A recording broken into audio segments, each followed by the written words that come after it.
I never thought I'd be the guy writing one of these posts, but here I am, sitting in my car, staring at my house like it's a crime scene, trying to figure out where the hell my life went wrong. Jamie and I have been married for 12 years. We have 2 daughters, a mortgage, a life. We met in college, reconnected after I got out of the Marines, and built something I thought was solid. I mean, we had our fights, sure. Every couple does. But I never thought she'd do this to me. Guess that makes me an idiot. The signs were there. The new lingerie she suddenly started wearing, but never for me. The gym routine she never had before. The random fights she'd start over nothing, like me leaving a dish in the sink or forgetting to buy her oat milk. Little things that didn't add up, but I let them slide because I trusted her. Then last night happened. I had just gotten back from a work trip. I was supposed to be gone till Sunday, but I wrapped things up early and decided to surprise my family. My girls were with my parents for the weekend, so I figured Jamie and I could have a night to ourselves. Maybe reconnect. I even picked up her favorite bottle of wine. I never made it inside. As I pulled up, I saw her car in the driveway, and parked a few houses down, a black SUV I didn't recognize. At first, I didn't think much of it. Maybe a friend's. Maybe nothing. But when I got to the front door, I noticed something that made my stomach drop. The porch light was off. Jamie always leaves it on when she's home alone. Always. It's something we started doing after we bought this house. Her way of feeling safer. And yet, here I was, standing in the dark. I didn't go in right away. I don't know why. Something told me to wait. So I went around the side of the house and looked through the living room window. And that's when my world ended. Jamie was on the couch, half-dressed, straddling some guy. A guy I didn't recognize. Some tall, bearded asshole with his hands all over my wife. They were laughing, drinking, comfortable, like they'd done this 100 times before. I felt sick. My hands were shaking. My mind was racing, telling me a million things at once. Bust down the door, scream at her, beat the guy into the ground. But instead, I just stood there, frozen, watching the woman I loved act like I never existed. Then she did something that made my blood run cold. She picked up her phone, smiled at the screen, and typed something. My phone vibrated in my pocket. A text from Jamie. Miss you, baby. Can't wait for you to come home. I stared at the message, then back at her, laughing, lying. I didn't go inside. I just walked back to my car, drove down the street, and parked. Sat there for hours, trying to figure out what to do. I could go back and confront her. I could wait and catch her sneaking him out. Or I could do something else. Something she'd never see coming. Because if she thinks she's getting away with this, she's dead wrong. I didn't go home that night. I couldn't. I sat in my car for hours, running through every possible scenario in my head. Should I storm in and catch them in the act? Should I wait for him to leave and then make Jamie explain herself? Should I even give her the chance to lie to my face? I thought about calling my buddy Jake. He's the kind of guy who would have shown up with a baseball bat and 0 questions. But I didn't want chaos. Not yet. I wanted control. So I waited. Around 3 a.m., I saw him leave. Tall beard, cocky little strut like he just had the time of his life. He walked to his SUV, checked his phone, smirked, and drove off like he didn't just wreck my marriage. I took a picture of his license plate. I didn't even know why at the time. Just felt like something I should do. Then I drove to a cheap motel and sat there in the dark, staring at the ceiling until my body gave out. Morning after, at 8 a.m., my phone buzzed.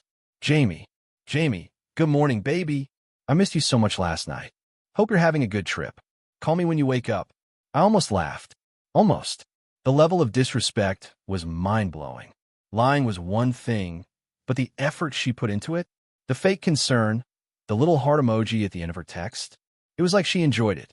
I didn't respond. Instead, I drove home, walked in like nothing happened. And you know what I found? Jamie, standing in the kitchen, making pancakes, wearing my hoodie, acting like the perfect wife.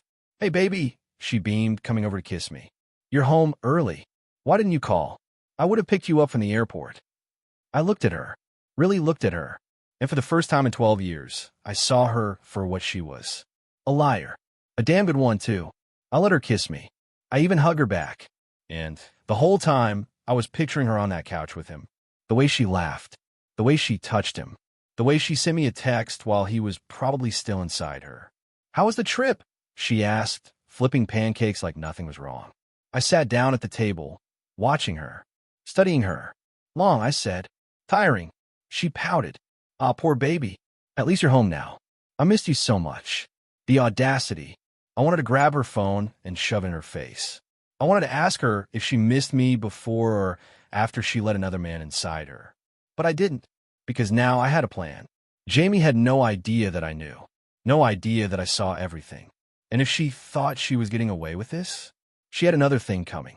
I knew Jamie, knew how she operated, how she thought. If I confronted her too soon, she'd just lie her way out of it. Cry, play the victim, made me feel like the bad guy. Not this time. So I played dumb. The next few days, I acted like nothing was wrong. I kissed her goodbye in the mornings, texted her during the day, even brought home flowers one night. And she ate it up. Oh my God, baby, what's this for? She gasped, holding the bouquet like it was the most romantic thing in the world. I shrugged. Just missed you. Her face lit up. You're the best husband ever. I almost laughed. I watched her closely that night, trying to catch any signs of guilt. But nope. She smiled, kissed me, talked about the kids, and went on about her day like she wasn't betraying me behind my back. And that's when I realized something. She didn't feel guilty. At all. That stung more than anything. Slipping up. A few days later, I decided to test her. We were sitting on a couch, watching some show she liked, when I casually asked, "Hey, do you know a guy who drives a black SUV? Think I saw one following me the other day." I said it like it was nothing. Just a random observation. Jamie stiffened. It was quick, barely noticeable, but I saw it. A black SUV, she repeated, forcing a laugh. No, what? I shrugged. Dunno. Thought it might be someone from your gym. Another pause. Longer this time. Oh, maybe? People come and go. I don't really pay attention to cars. Lie. Jamie always noticed things like that. If I so much as left a cup in the wrong cabinet, she'd call me out. But now, suddenly, she was clueless? I nodded like I bought it. Yeah, probably nothing. And then I saw it. Relief. The tiniest exhale, like she thought she dodged a bullet. I almost smiled. Tracking the bastard.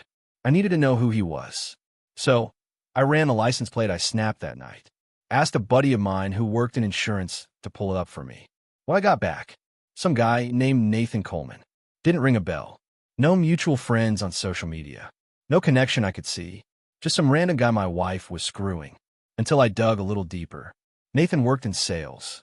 Specifically, medical equipment sales. The same field Jamie worked in. Different companies, but the same industry. Coworker? Client? Old flame? Didn't matter. What mattered was that I had a name. A face. And now I had options. Jamie had no clue her perfect little world was about to come crashing down. Now that I had a name, I had to be smart. If I confronted Jamie too soon, she'd spin some sob story and gaslight me into thinking I was overreacting. If I went after Nathan without proof, I'd just look like a jealous husband. No, I needed her to slip up. I needed her to hang herself with her own lies. So I waited. A few nights later, Jamie was in the shower, and I did something I never thought I'd do. I went through her phone. The cover-up. Nothing. No texts. No calls. Not even a single notification from Nathan. Her messages were clean. Too clean. That's when it hit me. She deleted everything. Jamie was a talker. She always had long text threads with her friends, her mom, even the group chat with our neighbors. But this? It was suspiciously empty. I checked her call log. Same thing. Not a single call from Nathan. Which meant one thing. She was hiding him. Now, I could have confronted her right then and there. But where's the fun in that? I wanted her to think she was safe. I wanted her to believe she was getting away with it. So, I put her phone back, sat on the bed, and waited for her to come out of the shower. Hey, babe, I said as she dried her hair. I was thinking we should do a weekend trip. Just us. Her face lit up, but there was something behind her smile. Hesitation. Oh, that sounds amazing. But this weekend might be tough. Work's been crazy. Liar. Jamie's job was flexible. She could take a day off whenever she wanted. But I just smiled. No worries. Maybe next weekend. She relaxed. Yeah, that sounds perfect. I bet it did. The first mistake. A few days later, I was working from home when Jamie came downstairs in a rush. I forgot my charger at work, she said, grabbing her purse. I'll be back soon. Jamie never forgot things. She was the kind of person who had checklists for everything. I glanced at the clock. 8:30 p.m. I played dumb. You sure? I think I have a spare. She forced a smile. No, it's fine. I'll just grab mine real quick. Then she kissed me, told me she loved me, and walked out the door. I watched her pull out of the driveway. Watched her take a left instead of a right, the opposite direction of her office. She wasn't going to work. She was going to him. And she had no idea I was right behind her. Jamie had no idea I was following her. She thought she was in the clear, just like every other time she snuck off. But this time, I was watching. I kept my distance, making sure not to get too close. She drove for about 15 minutes before pulling into a dimly lit parking lot behind a little steakhouse. Not a hotel. Not his house. A public place, like they were trying to keep it low-key. That's when I saw him. Nathan. He was already waiting by his black SUV, hands in his pockets, scanning the lot like he was checking for cops, or worse, her husband. Jamie stepped out of her car, looking around nervously. Guilty. Nathan smirked. Relaxed. He'd done this before. And then, right there in the middle of the damn parking lot, she walked up to him and he kissed her. Not just some quick peck, either. A full-on, deep, intimate kiss. The kind of kiss she hadn't given me in a long time. I gripped the steering wheel so hard my knuckles turned white. My heart was pounding, my blood boiling. I wanted to jump out, grab Nathan by his smug face, and introduce it to the pavement. But I didn't. Not yet. Instead, I pulled out my phone. If she wanted to lie, I was going to have proof. I took pictures. A short video. Jamie giggling, running her fingers through her hair like a damn high school girl with a crush. Nathan whispering something in her ear, making her laugh. Then they got in his car and drove off. I followed. The motel. They didn't go to some romantic getaway. No fancy dinner. No big gestures. Just a cheap motel off the highway. I parked across the street, watching as they walked inside. No hesitation. No second thoughts. Just Jamie, disappearing behind that door like our marriage meant nothing. That's when it hit me. She wasn't just cheating. She was comfortable doing this. Like it wasn't the first time. Like she'd been doing this for months. Maybe even longer. And that's when the rage faded. Because suddenly, I wasn't angry anymore. I was just done. Jamie thought she was playing me. Thought she was getting away with it. But what she didn't know was that I was already 10 steps ahead. And when the time was right, she was going to feel every ounce of the pain she put me through. Jamie had no idea I was following her. She thought she was in the clear, just like every other time she snuck off. But this time, I was watching. I kept my distance, making sure not to get too close. She drove for about 15 minutes before pulling into a dimly lit parking lot behind a little steakhouse. Not a hotel. Not his house. A public place, like they were trying to keep it low-key. That's when I saw him. Nathan. He was already waiting by his black SUV, hands in his pockets, scanning the lot like he was checking for cops, or worse, her husband. Jamie stepped out of her car, looking around nervously. Guilty. Nathan smirked. Relaxed. He'd done this before. And then, right there in the middle of the damn parking lot, she walked up to him and he kissed her. Not just some quick peck, either. A full-on, deep, intimate kiss. The kind of kiss she hadn't given me in a long time. I gripped the steering wheel so hard my knuckles turned white. My heart was pounding, my blood boiling. I wanted to jump out, grab Nathan by his smug face, and introduce it to the pavement. But I didn't. Not yet. Instead, I pulled out my phone. If she wanted to lie, I was going to have proof. I took pictures. A short video. Jamie giggling, running her fingers through her hair like a damn high school girl with a crush. Nathan whispering something in her ear, making her laugh. Then they got in his car and drove off. I followed. The motel. They didn't go to some romantic getaway. No fancy dinner. No big gestures. Just a cheap motel off the highway. I parked across the street, watching as they walked inside. No hesitation. No second thoughts. Just Jamie, disappearing behind that door like our marriage meant nothing. That's when it hit me. She wasn't just cheating. She was comfortable doing this. Like it wasn't the first time. Like she'd been doing this for months. Maybe even longer. And that's when the rage faded. Because suddenly, I wasn't angry anymore. I was just done. Jamie thought she was playing me. Thought she was getting away with it. But what she didn't know was that I was already 10 steps ahead. And when the time was right, she was going to feel every ounce of the pain she put me through. Next, ChatGPT. Part 6. The Setup. Jamie had no clue her little secret was out in the open. I had pictures. I had videos. I had proof. But I wasn't going to just throw it in her face and scream at her. No, that would be too easy. Too predictable. I wanted her to feel safe. To think she was in control. And then, I was going to take everything away from her. Playing the perfect husband. The morning after her little motel rendezvous, Jamie came home looking normal. No guilt, no remorse, nothing. She walked in, kissed me on the cheek, and stretched like she had the best sleep of her life. "Morning, babe," she said, smiling. "Did you sleep okay?" I wanted to laugh. How could she lie so easily? But I played along. "Yeah, you," she nodded. "Super tired, though. Work has been insane." "Right. Work." I smiled, walked over, and wrapped my arms around her. "I was thinking," I said, resting my chin on her head. "Let's do something nice this weekend. Just the two of us." Jamie hesitated. I felt it. She started, pulling back slightly. "This weekend might be tricky. There's a work event and—" I cut her off with a kiss. A long one. The kind I knew would throw her off. "That's okay," I murmured. "I'll come with you."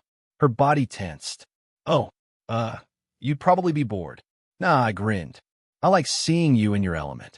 Jamie forced a laugh. "You're too sweet. Let me check if spouses are allowed." Lie. There was no work event. She was planning to see Nathan again. I just smiled. "Sound good, babe." Step 1. Gathering allies. I wasn't going to handle this alone. I needed a team. So I called Jake. Jake and I have been friends since my Marine days. The kind of guy who had my back no matter what. When I told him what was going on, he didn't even hesitate. "Tell me when and where," he said. "I'll be there." Next, I reached out to Megan. Megan was one of Jamie's closest friends. A bit of gossip, but deep down, she had morals. I texted her, "Hey, can we talk? It's about Jamie. It's important." She called me immediately. "What's wrong?" I didn't say much, just told her I had reason to believe Jamie was cheating, and I needed to confirm a few things. That's when Megan broke. "Logan, I don't know everything, but I've had suspicions for months," she admitted. "Jamie's been acting weird. Sneaky. She never lets me see her phone anymore." Bingo. I sent her the pictures. Megan gasped. "That lying, Logan, I'm so sorry. I had no idea it was this bad." "It's bad," I said, "but I need your help." Megan didn't even hesitate. "Whatever you need." Step 2. The perfect trap. Jamie thought she had everything under control, but she had no idea I was about to rip her world apart. I had a plan, and in 48 hours, she was going to regret everything. I had the proof. I had the allies. Now, it was time to set the trap. Jamie still thought I was the clueless, doting husband. She had no idea that her world was about to crash down around her. The setup. That Friday, Jamie was extra affectionate. Probably guilt. Or maybe she just liked the thrill of lying to my face. "Hey, babe," she purred, wrapping her arms around my neck. "I'm so excited for our little date night tomorrow." Oh yeah, the one she was planning to skip to be with Nathan. I played along, kissing her forehead. "Me too. It's going to be perfect." And it was. Just not in the way she thought. The plan. Jamie had told me she'd be working late on Saturday. That gave me the perfect window to make my move. I called Jake. "Everything's set." I called Megan. "You ready?" Then, I sent a text to Nathan. Yep. I texted him. Jamie had deleted their messages, but Megan had a way of getting what she wanted. She managed to get Nathan's number from a mutual friend. So I messaged him from a fake number. "Hey, it's Jamie. Can't wait to see you tonight. Same place." Nathan took the bait immediately. "Of course, babe. See you at 8. And just like that, he was trapped. Game time. Saturday came, and Jamie was all dressed up, pretending she was heading to work. She kissed me goodbye. "Love you, babe." I smiled. "Love you too." She walked out the door, completely unaware that I was following her. 15 minutes later, she pulled into the same parking lot where I'd caught her last time. And just like before, Nathan was waiting. I stayed hidden, watching as she ran up to him and kissed him like she hadn't just left her husband and kids behind. I gritted my teeth. Not yet. They got in his car and drove to the same motel. Room 214. Perfect. The reveal. I texted Jake. "Go." Then I walked into the motel lobby, calm as ever, and asked for a key to room 214. Told them I was Jamie's husband and wanted to surprise her. The guy at the front desk didn't even hesitate. By the time I reached the room, Megan was already live streaming. See, Megan had convinced a bunch of Jamie's friends to watch. She'd set up a private group chat, telling them she had something huge to show them. I kicked the door open. Jamie screamed. Nathan jumped off her like he'd seen a ghost. And me? I just stood there calm, holding up my phone, live streaming the whole thing. Don't stop on my account, I said. Keep going. Jamie's face went pale. Logan, I can explain. No need. I cut her off. Everyone's already watching. Her eyes flickered to my phone. That's when she realized. Her friends, our family, everyone was seeing the truth in real time. She gasped. No, Logan, please. Nathan looked at me. Dude, I snapped. Shut up. And then, as calmly as I walked in, I walked out. Jamie ran after me, sobbing. Logan, wait. Please. Let me explain. I turned, looking her dead in the eyes. Explained to the divorce lawyer. Then, I drove off. Jamie wanted to lie. Now the whole world knew the truth. And I was finally free. That I expected chaos. I expected screaming, crying, maybe even a full breakdown. What I didn't expect. How fast everything unraveled. Jamie's world collapses. The live stream spread like wildfire. Jamie's friend saw it first. Then, word got to her family. By the time she got home, her phone was blowing up. I was sitting at the kitchen table when she walked in, her face streaked with tears. Logan, her voice was barely a whisper. Why would you do that? I took a slow sip of my coffee. Calm, collected, unbothered. Do what? I asked. She dropped her bag on the floor. You humiliated me. I almost laughed. No, Jamie. You humiliated yourself. She sank into a chair, burying her face in her hands. I didn't mean for this to happen. I leaned back. You didn't mean to cheat? Or you didn't mean to get caught? Silence. Exactly. Then came the excuses, the gaslighting, the fake tears. It wasn't serious, she sobbed. It didn't mean anything. I was just confused. I tilted my head. Confused? Jamie, you carried on an affair for months. You lied to my face every day. You deleted messages. You met him in motels. That's not confusion. That's calculated. More tears. More empty words. And then, the moment I was waiting for. She blamed me. You were always working. Always gone. I felt neglected, Logan. I chuckled. So, your solution was to spread your legs for another man. She gasped. That's not fair. Fair. I slammed my hand on the table, making her jump. Jamie, I gave you 12 years. I built a life with you. And you threw it away for a guy who won't even text you back after this. Her face twisted. What do you mean? I smirked. Time for the final nail in the coffin. Nathan's response. While Jamie was busy crying, I pulled out my phone and slid it across the table. A text thread. Jamie's eyes darted over it, her face draining of color. Nathan, I can't be involved in this drama. Lose my number. Nathan, sorry, but I'm not ruining my life over you. Jamie's lips trembled. No, he wouldn't. Oh, but he did, I said, standing up. Turns out your boy toy wasn't as committed as you thought. Her breath hitched. Logan, please. No, Jamie. You made your choice. Now live with it. And with that, I grabbed my keys and walked out. She wanted to play games? She lost. I didn't go far. Just sat in my truck down the street, watching the house, watching Jamie fall apart. I saw her pacing through the living room, clutching her phone like she could somehow fix this. Probably calling Nathan. Probably getting ignored. Then, she called Megan. I knew because Megan texted me immediately. Megan, she's freaking out. Wants to meet. What do I do? I smirked. Meet her. Act sympathetic. Get more info. Jamie had no idea that the one person she thought she could lean on was on my side the whole time. Her last hope? Gone. Megan met Jamie at a cafe that afternoon. She kept her phone recording the whole conversation. Jamie was a wreck, crying, shaking, still trying to play the victim. I don't understand, she sniffled. I love Logan. I didn't want this to happen. Megan played along. Then why did you do it? Jamie wiped her eyes. I don't know. Nathan made me feel wanted, you know?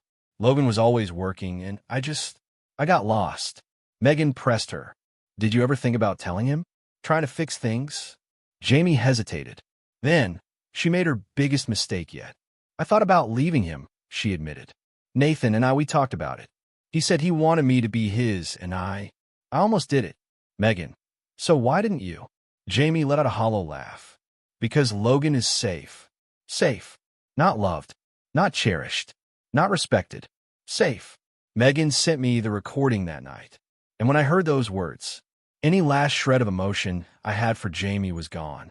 The final blow. Sunday morning, I walked into the house with one goal, to end it. Jamie looked up from the couch, eyes swollen from crying. Logan! I cut her off. I want a divorce. She gasped. Wait, please. No, Jamie, I said, dropping a folder onto the table. Here's everything. The pictures. The texts. Your little confession to Megan. I've already talked to a lawyer. You'll be served by the end of the week. Her face crumpled. Logan, please. I love you. I made a mistake. I laughed. No, Jamie. A mistake is forgetting an anniversary. You made choices. Over and over again. She shook her head. But we have a family. The girls. They'll be fine, I said coldly. Better, actually, when they don't have to grow up watching their mother disrespect their father. She sobbed, clutching at my arm. Please, we can fix this. I pulled away. You already did fix it, the moment you showed me who you really are. And with that, I walked away. Jamie had burned everything to the ground. Now, she had to live in the ashes. The divorce papers were served 3 days later. Jamie called. I didn't answer. She texted. I left her on read. She even showed up at my job once, mascara running, begging to talk. I had security escort her out. I wasn't playing her games anymore. The aftermath. Nathan disappeared. The moment the truth came out, he ghosted Jamie like she never existed. Blocked her number, deleted their messages, wiped her from his life. And Jamie? She crumbled. Her friends cut her off. Megan told everyone what she said, that she stayed with me because I was safe. Even the people who might have defended her couldn't after that. Her job? Gone. Turns out, sleeping with a guy from a competing company violated some ethical policy. She got fired. She lost everything. And me? I was free. Moving on. I won't lie and say it was easy. I had nights where I replayed everything in my head, where the anger boiled up again. But then I'd remind myself, I won. Jamie wanted to play games. She lost. She wanted to lie. Now everyone knew the truth. She wanted to betray me. She destroyed herself in the process. Now, I wake up without that weight on my chest. Now, I look in the mirror and see a man who didn't let a liar break him. And Jamie? She gets to live with the choices she made. Alone. Some people say revenge isn't worth it. But me? I sleep like a baby.